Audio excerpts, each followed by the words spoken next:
Make sure to subscribe to Ben on YouTube so you can stay up to date on everything Humble.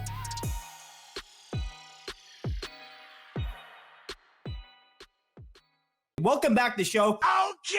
All right, let's get going here right away. My brother, Mr. Chris Rood, is on the show here with me today. If you guys don't know Chris, he was actually my personal mentor a few years ago, and Chris really helped me grow in real estate and personal development mindset, and I'm really honored to have him on my show. Chris is he was a 10X a platinum sponsor for Grant Cardone, and the dude is a beast. So happy to have him here. American real estate investor down from Louisiana. I don't know if that's how you say it, but Louisiana, New Orleans area. And the dude is a beast in personal development, real estate portfolio, and around 20 million bucks. So I'm so happy to have my brother here. I got him a real life picture of Chris. Is this it right here, Vin? Bring it up. Is that the picture? It's Rood Bo, because my boy is a gun fanatic. He's already laughing behind the scenes. By the way, I got something special for you, my brother Chris. You understand what I'm saying? I pulled some samples for you, man. Oh man, here we go. If people don't know about Chris is very prepared for the end of the world. The dude is a typical American with 16.7 guns for every 2.3 children. That's how it goes. But I love chatting with Chris because we always have so much perspective and such a good conversation together. So I'm excited to have you on here, man. I want to talk about right off the bat here in this segment, how is this market similar and different from the 2008 market crash? Because I think if we gain a little bit of perspective on what's going on here, my brother, we can probably have some insight about what we could be doing coming out of this market. Would you agree? So Let's talk about this, dude. Give us your breakdown. Maybe give us a little rundown. 2008 compared to now. What are the big differences and similarities, dude? So, I've been through two market crashes, by the way, 2008, 2014. 2008 was a housing crisis. It was dynamic in a sense. It did overlap into the car market, the automobile market got hosed too. A lot of other people got hosed, but it was more industry specific to real estate, right? So that had long-term ramifications for people that were in real estate. However, it was industry specific to that for the most part, right? A lot of people, and the stock market did drop dramatically. Okay. 2014 was oil and gas crisis. We had a crash. Oil went from $128 a barrel to $28 a barrel. That was oil specific. 2020 is something that nobody has ever experienced. It's the end of the world, right? This is not, this is going to affect every industry, right? Okay, so let's give some perspective over this piece here. Let me read this out real quick. So the stock market crash of 2008 occurred on September 29th. The Dow Jones Industrial fell 777 points in intraday trading. Until the stock market crash of 2020, it was the largest single point drop in history, which is interesting. But what you're saying to me, Chris, is that the market was really crashing because of the bank bailout bill, right? Part of that was rejected. And a lot of people were overextended in their house, their mortgage. And as a result of the housing crash, people were overextended in credit lines. That's what tanked that economy. How is this one different from that one, though, my brother? Because you're in Louisiana. You're in an oil-dependent area, right? So talk about that, dude. Bring it in. Give us some perspective. Well, you talking about how this is different than now? Yeah, because it dropped so significantly and quickly back then, but it was different indicators. How does this feel the same, and how does this feel different, though, in your opinion? It feels the same in a sense that, I don't know. I don't want to say. I don't think it feels the same. Don't hold it back now. Don't hold it back. Tell the truth. It feels freaking crazy different. Put it that way, because everybody is getting shut down. Like when the oil crashed in 2014, restaurants and bars weren't shut down. That's a big difference. When the real estate dropped in 2008, oil field didn't crash, and bars and restaurants didn't crash. They all stayed open. You can still go to the grocery store. I'm over here in the beach in Destin, Florida. I can't even go to the beach anymore. It's all shut down until April. You understand what I'm saying? So what you're saying is you can't even go out right now. So that's what it. Do you agree that it just feels worse because of certain restrictions that are in place? So even though the economic events may or may not be different, because I don't want to exaggerate, folks. I'm not a doomsday necessarily person here, but I understand that there are things that get exaggerated in the media. So if you guys are getting only your information from the source, from your media and your Fox News, I'm sorry, but you're probably driving and building into this pandemonium more than it needs to be, because I'm more scared about the economic events because of people's fear than I am of the actual virus. I don't know. Maybe I'm wrong on this piece here, folks. But so Chris, in your area right now, you can't go out and necessarily buy groceries. So do you think I'm exaggerating, or do you think it's really that much worse? Share your honest opinion. Well, we can still go outside right now. I mean, we're not in California. California's on lockdown. So I'm I'm actually in Destin, Florida right now. I'm from Latin. Okay. But they're slowly just tipping the scale of shutting down everything. It's getting slowly but surely. Like all the restaurants are getting closed at 8:00. I just got back from the bank. Everybody's like looking at each other, like freaking out, like don't touch me, don't look at me. Everybody's pulling out cash. It's pandemonium right now. We came to Canada in 1991 with nothing but a will to thrive. They risked everything they had, left behind everyone they knew. The only way out of the country was illegal, and the risk was huge. I adopted the mindset that my parents had of faith and vision for my life. You see, they helped me understand that you get to decide what happens in this world. By the age of 30, I became a millionaire. I refused to accept scarcity, limiting beliefs, or someone else's excuses. So you want to know what the secret is?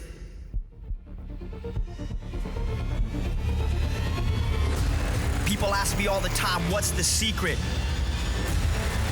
You want to know what it's going to take for you to succeed? Here's the truth.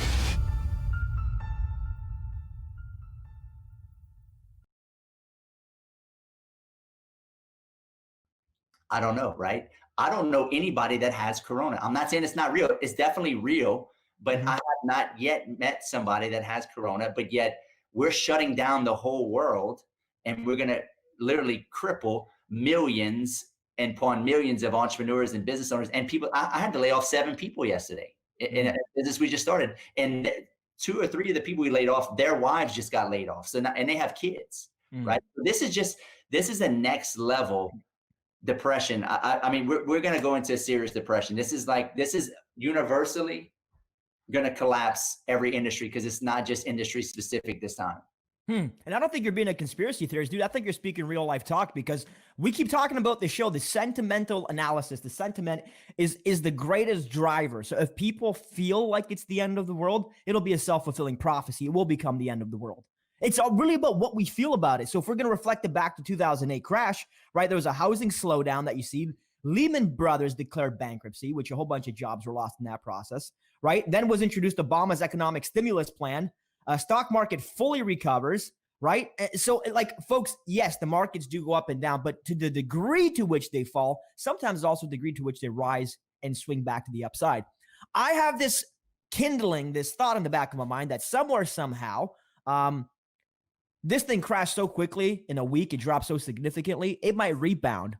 There's a high probability that it could rebound very quickly in terms of the stock market, because we have to understand the stock market is controlled by people way beyond our apprehension.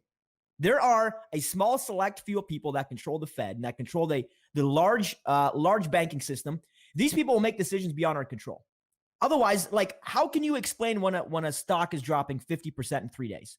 The value of that stock has not dropped because the intrinsic value component hasn't dropped.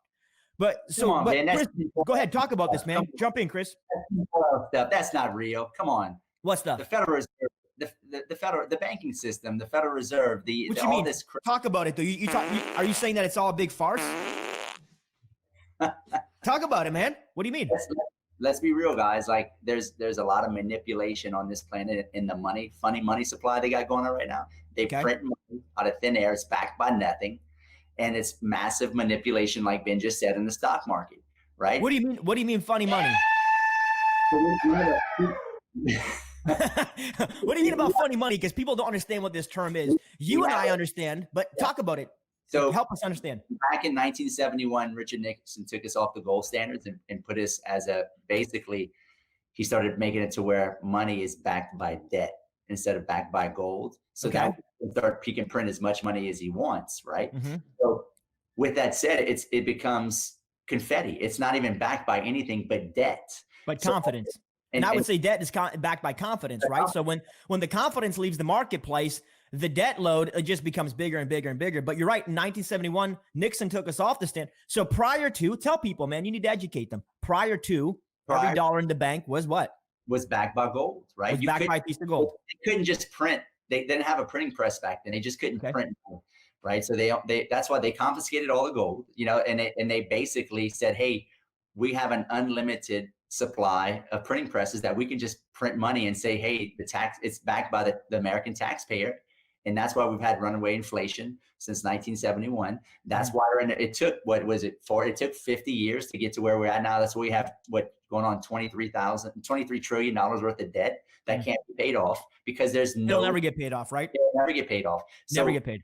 I think we're at the end of the economic cycle of what's about to happen, right?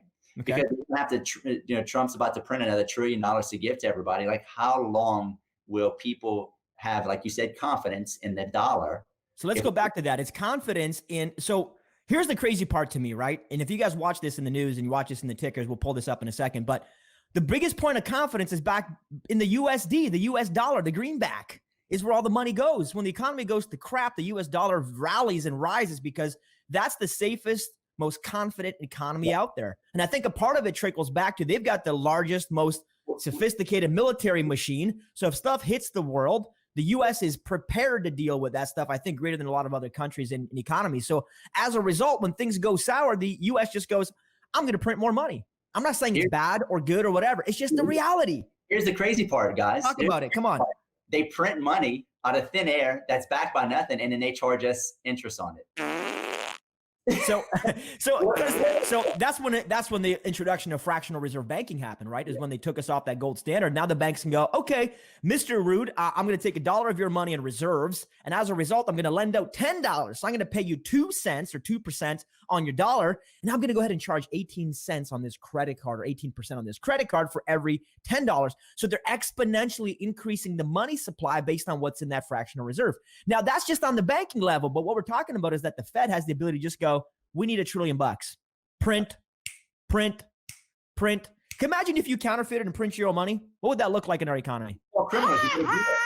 But somehow it's called being a criminal, and it would be called counterfeiting. But yet, for some reason, the Federal Reserve gets away with it and charges us for it, and they make money off of printed nothingness. So I don't. Is it organized crime? I don't know. Is it possible for me to print money and actually buy Tim Hortons in like a never-ending supply? If you want to.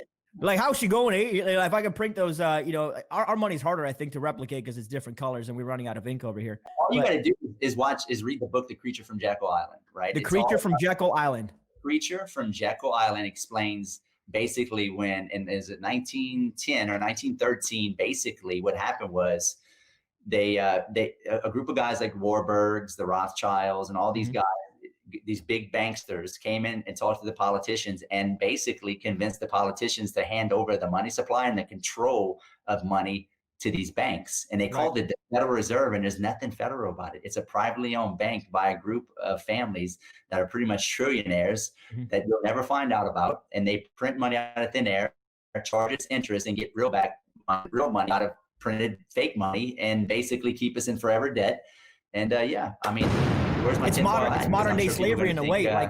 Like at some level, guys, we understand, even if we don't want to buy into this narrative, that you just don't know what you don't know, right? So you don't know that it's not true, just like you don't know that it is true. But the reality is, at some point, somebody had to create the system, the economic system that we're in today, right? And somebody had to control it. Somebody had to be able to build it. So we got one of our buddies, Chris Noggle, in the comments. He's like, dude, he's dropping all kinds of stuff. And easy now. This is a politically correct show in an impolitically correct world. But I get what you're saying.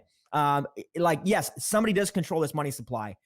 Like, I come from communism, so everything was controlled, right? Everything from housing supply to the supply of resources. My father was born in a small village where they used to have sheep, horses, and what happened was that the Communist Party came in and said, okay, you have a cow? Well, you don't need a cow and a horse. In fact, we'll take the horse and leave you the cow. He says, yeah, but the cow's job is to produce milk. He says, yeah, but the cow can also be used to do whatever the horse's activity does. So now the cow is carrying stuff from village to village, right? Putting stress and strain on the cow. Eventually the cow gets sick and can't produce milk. And all of a sudden now they're left without milk.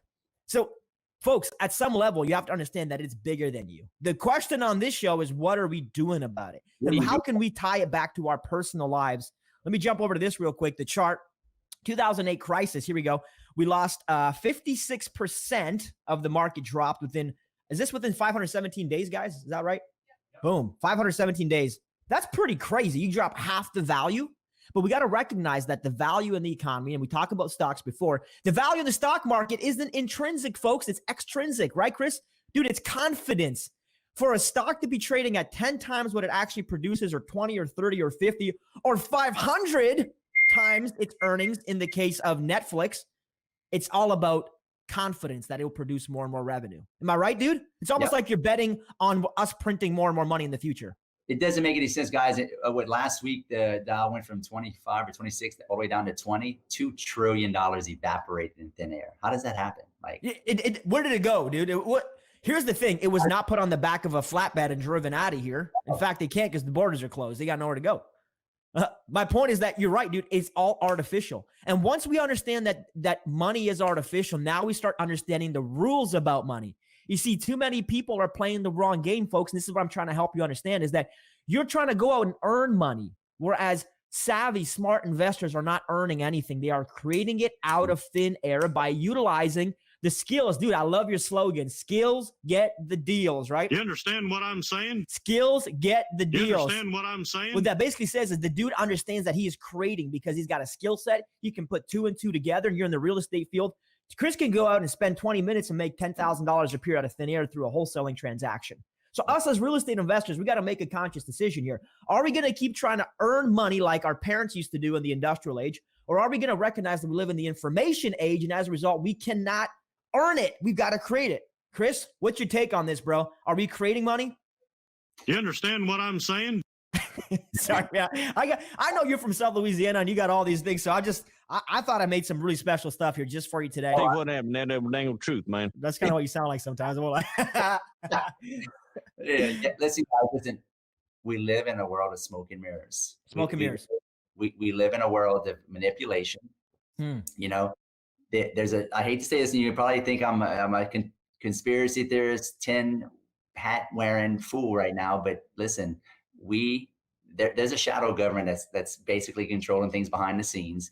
What you think is real is not that real, you know. And I've never talked like this on podcasts because it's always real estate related, but now it's time. Like the world's waking up. We're going through a huge crisis, and there's a reason why. This is a controlled, planned crisis. Yeah. To basically steal money, right? Yeah, and steal wealth from the middle class. And this ain't a podcast, bro. Like, and if this show goes down, you know somebody's hand was over it because we got free speech in this country. By the way, when I come from a country that didn't have free speech, this is why I never want to take it for granted. It's a massive privilege, and I'm very thankful to have access to be able to do this with you folks because I believe it's important to have conversations. And no, we're not here to create any kind of additional anxiety or whatever, but folks, we got to get educated. Otherwise, you're going to be sitting here watching your bank account explode, watching your financials explode, and you're going to be sitting here wondering like, what, did I miss the boat? Chris, you know there's an 80-20 rule in life, my brother. And 20% of the investors right now are going to do all the deals. The other 80% are going to be sitting on the fence, afraid. They never get any mentorship. They never join a mastermind group. They never get educated, so they just get stuck behind the scenes, and then they sound like this what guy. happened? That dang truth, man. Everybody's out gossiping and talking about stuff instead of getting actual counsel from people like you who understand because you've been through it. So you've experienced the markets. As a result, you can speak confidently to the market, right? Like it's wisdom because you've gone through this. Now you have the discernment to be able to utilize it. And that's what I like about this conversation right now. It does not sound like this. Tell you what happened. That dang truth, man. You ain't got nothing to say right now. But by the way, if you guys are interested in real estate investing and you are in Canada, I wrote a book here called Real Estate Secrets Exposed. Learn how to actually make money virtually, which is cool, from the comfort of your home. Yes, it is possible if you understand the value and how to do wholesaling. And if you don't know anything about wholesaling, you need to grab this book. It's absolutely free. There's no page numbers. There's nothing else in there. It's just ready to go, though. Humble.ceo to grab your free copy. Let's move on to the next segment. We got a lot of stuff to cover here today. So, Chris, let's get back to the comparison here. Dude, this is going to be a cool chart. Okay, so back, like I mentioned, 2008, it dropped 56% in 517 days. It has dropped 20% in 20 days. That's a big move, dude. That is the big downside move. So in a way, right? In a way, it is. At least from the financial perspective. So we're going to talk about how we can do this where, you know, it doesn't necessarily affect us. But, dude, what's your take on this? It's huge, right? Yeah, I mean, look, at the end of the day, it's nasty. It's bloody. You know, do I like it? No. But if you can't, you know, how they say, if you can't beat them, join them, right? And you just have to learn to play the game right. Like there's going to be a lot of massive amounts of money being shifted, and you just have to know where to be and catch some of that money, right? Mm-hmm. And that's why you so have what to you're saying is you can catch some money though. I mean, if we're talking realistic, like my boy Grant Cardone's going to say, you know, someone's got my money. Who's got my money, right? Yeah. I think right now there's a lot of people with money and they're scared to use it. So somebody's got your money right now. Somebody's got a deal. Somebody has access to capital. Let's talk about proactively, dude. What are you doing as an investor right now? Yeah, are you raising money? Are you looking for deals? So we're doubling down on online marketing because everybody's home. Boom. Okay. Yeah. So that's one thing we're doing, and we're looking to raise private capital. So should everybody be raising private capital? Absolutely. Should everybody? Okay. Absolutely. If you try to do deals on your own, you can run out of money quick. I learned that the hard way. You can't. You can only do so many deals on your own. So if you're saying that you're using your own money, you're trying to earn your way into financial independence, it probably won't work as fast. I'd say so. Yeah. Okay. So you're saying you got to create money. You've got to, you've got to play the game that the big players are playing. Like, you know, as much as we're, sorry, keep going. As much as I hate to say it, you know, we're going to play the same game that the financial institutions are playing by capturing equity on the downside, right? I'm going to play the same game as them. Now, is it ethical? Is it immoral? No, I didn't cause this. I didn't create this. I'm going to create a lot of situations where I help a lot of families, right? And I'm going to help a lot of people maybe over leverage, right? I didn't cause this depression, but I'm going to help ease the pain, and I'm going to benefit from it. So let's talk about that, because that's an important subject. And all joking aside here, let's get serious for a moment. Somebody in your life has to be the responsible steward of what's going on. Somebody in your family has got to stand up and say, you know what, I'm going to take care of this. So financially, emotionally, spiritually, you got to lead your family. I think in a time like this, you know, true leaders are going to be the ones that are going to pick up the pace, take accountability for everything around them, even what they didn't cause or create. So I love what Chris is saying, because Chris is like, you know what, I didn't create this, but I'm going to be in control of where I need to go with this, right? You know what I'm saying? Like, it's so important that right now in this moment, we become really mature with our conversations. We can't participate in the pandemonium. We can't participate in the nonsense and the egos. And you don't have time to be proud. You got to remain humble and just help serve your family, the community, and people around you.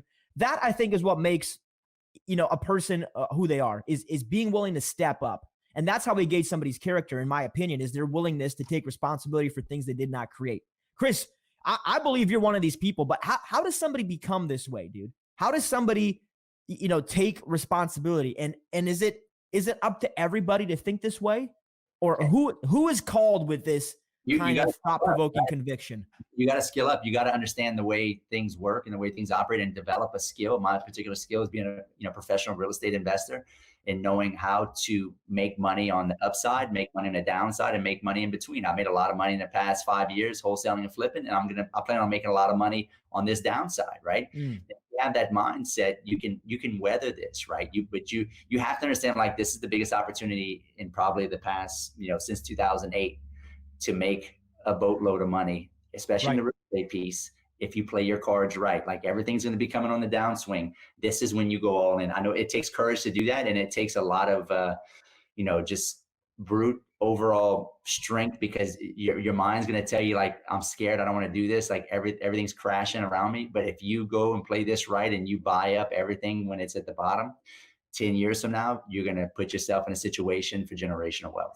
Brother, it's right to be bold right now, right? A lot of people are scared and anxious, and Warren Buffett's always got that quote that I come back to: when others are fearful, you need to become greedy. When others are greedy, you need to become fearful. You see, up until a couple of weeks ago, the Canadian real estate market was on fire, especially here in Southwestern Ontario. People are jumping into bidding wars. They're paying top dollar. It's like they lost their minds, man. They're buying all this stuff. Now, within a week, people are running away from real estate. You see, I think if Warren stepped in the picture, good old Uncle Warren, he would say, I don't know what he sounds like. Let's just say, you should buy real estate now. I'm just going to do it. Just do it. That's what he sounds do like. Do it. Just do it. Probably a little bit more aggressive. Maybe like this. Do it. Anyways, what I'm saying is, do it. Okay, that's enough, Warren. Warren's going to tell you to get involved and buy real estate, right? He's going to tell you to jump in. After the 2008, dude, didn't he jump in and buy massive portfolios of single family homes?